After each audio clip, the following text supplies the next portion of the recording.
As a patriotic Nigerian, it's just normal to be frustrated about the insecurities happening across the regions of our dear country. However, we need to know Nigeria is not alone in this problem. Let's delve into history to understand the causes and the history of different mineral resources conflicts across the African countries. It shouldn't be unknown to us that many Africans in this generation don't know much history about the mineral resources this great continent is blessed with. To set the record straight, many Africans do not know the difference between the political uprisings bedeviling different African countries, the mineral resources in this crisis, banditry, and kidnapping. So let's go into brief statistics which indicate that a total of 26 conflicts erupted in Africa between the year 1963 to 1998. Conflict affected 474 million people across the African continent. Incredibly, we discovered these conflicts across the different regions of Africa affected 79% of the eastern part of Africa, 73% of Central Africa, 64% of Western Africa, and 51% of Northern Africa. Is southern part of Africa not affected? Well, you guess right, they are affected. 29% of the Southern African population has been affected by different conflicts, either political crisis, ethno-religious crisis, and mineral resources-induced crisis. Africa, as we know, is a rich continent, blessed with all the resources we can brag about on this planet.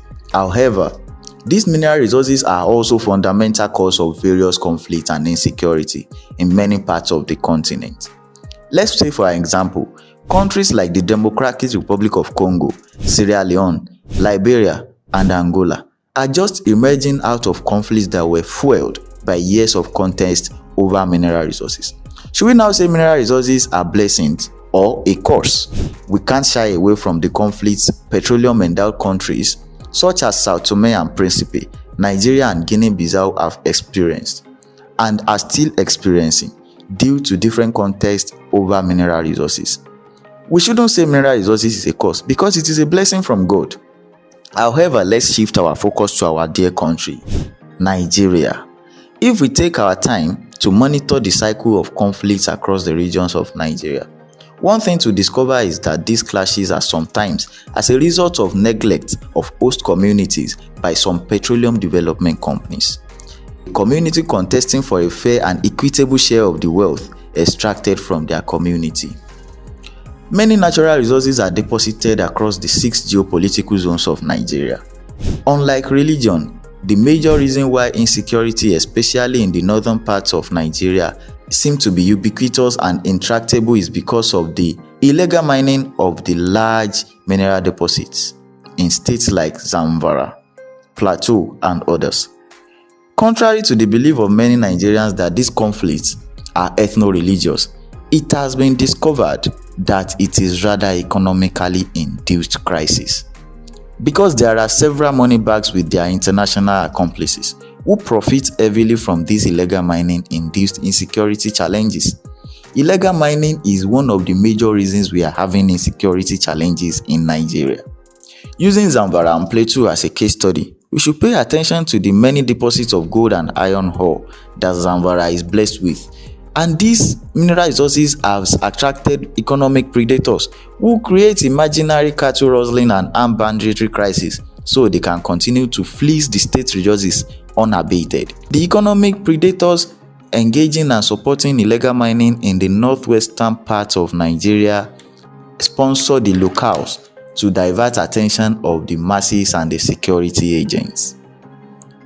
Recently, there was an unpalatable report of a massacre in Mangu LGA of Plateau State that reportedly claimed over 200 lives and properties destroyed.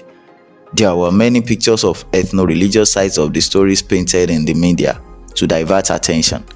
To many, the massacre is about ethnic superiority between Fulani ethnic nationality and the locals. This is a false impression that has been on for decades.